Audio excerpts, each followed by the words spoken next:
What is COP26? I'm sure by now you might have heard the three-letter acronym COP, whether it's in the newspaper or in a video or in articles that are circling around. It seems like everybody's been discussing COP26. It's attracted the world's attention. There's a lot of eyes on this global climate change summit by the UN, but you might be wondering, what is it? And most importantly, why is it so formative for potentially the future of the world ahead of us? Today we'll be unpacking the story about what COP26 is, and we'll talk about why this particular annual summit is so important and what's really been attracting the world's attention as all eyes are focused on Glasgow. Later on in the video, we'll also unpack a range of different industries and sectors that potentially will be beneficiaries from this clean energy and global trend towards decarbonisation. So it's going to be an interesting video. If you do enjoy it, don't forget to hit the like button, feel free to share it out, and we make daily videos, so make sure you've subscribed and turn your bell notifications on. So first up, what is COP26? It is the UN's 26th Climate Change Summit. It stands for Conference of Parties, that's the COP aspect of it, and there's 197 countries with up to 30,000 delegates attending. Of course, I'm sure you've heard about all of the big global leaders heading over there, from Joe Biden to Scott Morrison. They're all heading over there, so there's the heads of states, but there's also a range of different experts in their field, as well as campaigners, and a significant amount of negotiators heading over as well.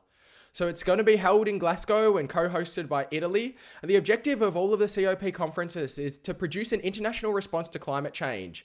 As mentioned, it's an annual conference, so it gives that opportunity to check in on previous discussions, on previous agreements, to ensure we're tracking in the right direction. But it also does stand to hold leaders and nations accountable on a global scale rather than just on their individual domestic territories. So then you might be wondering, with that context, with that background, why is COP26 so important? Why are all eyes on Glasgow at the moment? And why is there such a focus on this conference if it's held annually?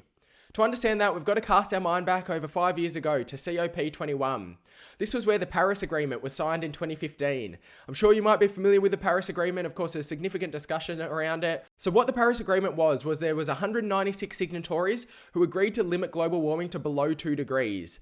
Ideally, they're aiming to limit it to below 1.5 degrees, but there are a range of different negative concerns that will flow out of it if global warming continues to heat up above pre-industrial levels. So the focus really was on this, but flowing out of the Paris Agreement was something called NDCs. These stand for Nationally Determined Contributions. These are to be submitted every 5 years after the Paris Agreement, and they outline plans to limit warming. So they were originally scheduled to be submitted at COP26, which was meant to be in 2020 in Glasgow. However, due to the virus, the lockdowns and the pandemic, it's been pushed back to 2021.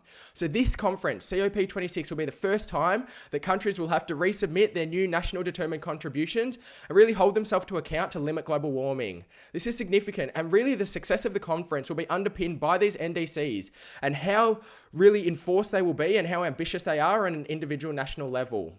Really catalysing the focus on this was that the UN recently put out a forecast that stated we may break through the 1.5 degree target by 2030. This has really accelerated the attention and the focus on these nationally determined contributions.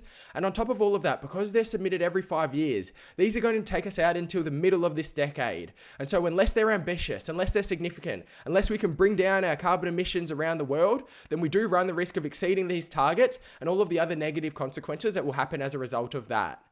As you can see on the right here, there's some warming projections. If we just keep the current policies, we may warm the planet by 2.5 degrees or even more above pre-industrial levels. If we start to reach some of the pledges and targets that have previously been set, we may be around 2.5, 2.6 degrees, but we really need to continue to enforce and establish new targets, to bring in new policies, and to really implement a range of different technologies to help us reduce the greenhouse gas emissions that hopefully will help us limit the warming around the world. We know that this conference has been taglined as the last best chance to really avoid the worst effects of greenhouse gas emissions and global warming. So we will see what happens and what flows out of COP26.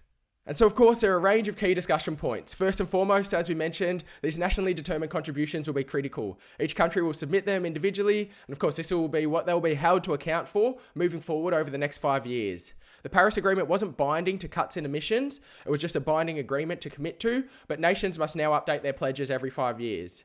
Along with that as well, we know that emissions and warming are critical. Of course, we want to stop global warming or limit global warming to 1.5 degrees by 2030.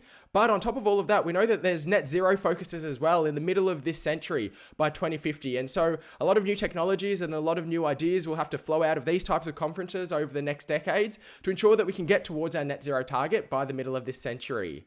And then funding as well. We know that many of the richest nations in the world have been disproportionately the largest emitters of greenhouse gases and carbon emissions.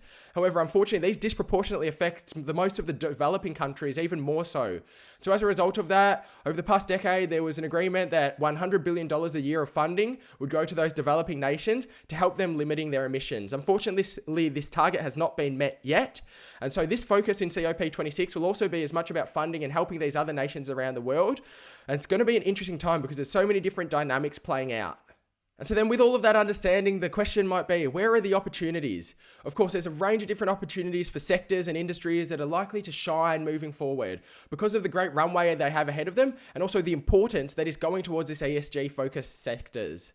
First and foremost, the electric vehicle adoption. We know about the cars. We've seen Tesla reach the $1 trillion market cap recently. Of course, the share price is above $1,000, but the EV battery supply chain has got so many components within it. Of course, you can think about lithium really flying the flag recently. There's nickel, there's cobalt, there's graphite, but there's a range of new technologies as well that have been, are currently being, and will continue to be developed moving forward. We know that phasing out thermal coal is very important. It's a significant amount of carbon emissions. And so as a result of that, there's going to need to be a range of new technologies that can really stand in their place and really serve as that alternative solution. This builds on the opportunity as well to help to decarbonize industries. There's a range of different industries that are difficult to decarbonize with conventional renewable energy investment.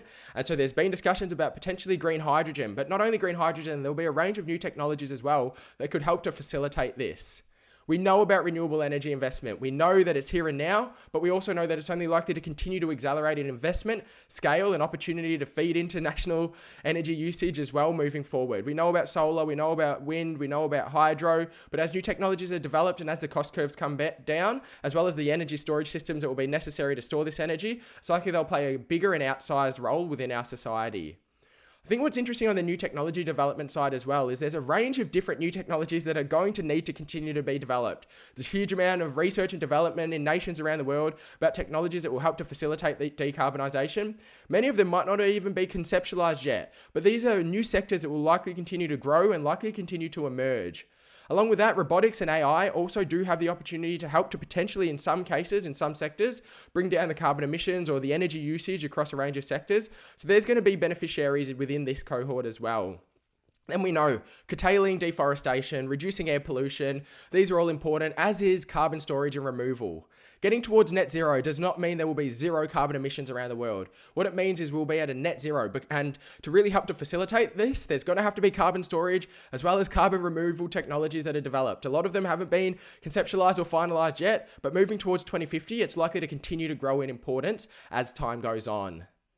And so then that leads us to what do we need to achieve at COP26? There's really 4 primary objectives. Secure global net zero by mid-century, as we've discussed, and keep that 1.5 degrees within reach. There's a focus on protection of communities and natural habitats, mobilizing of finance, as we've discussed, that $100 billion that was previously touted to help those developing nations. And most importantly, it's a collaborative environment to work together as a global society to help to deliver this. Each nation will have their nationally determined contributions, and of course, each region, each economy will be made up differently, and so they'll have different types of resources and ways to pursue this. But what it is it's a national focus. It's a global focus to come together to really try and make a difference as we try to make a difference to the world around us. If you did enjoy this video, don't forget to hit the like button. Feel free to share it out. As mentioned, we make daily videos on the channel, so if you haven't yet, make sure you've subscribed, turn your bell notifications on, so you won't miss any of our daily episodes. This past period, we've looked into a range of different stocks on the channel. We've interviewed a range of different CEOs, with many of them coming from companies within the EV battery supply chain, so we'll leave links to those up above that you can check out after this one. Thank you so much for joining us. We'll continue to watch the stories, the narrative, and the discussions that come out of COP26 because they truly do have the ability to be formative for the world around us, as well as the markets and a range of different companies and sectors. So it'll be fascinating to see how it all plays out. Thanks for joining us. For now, stay well and happy investing.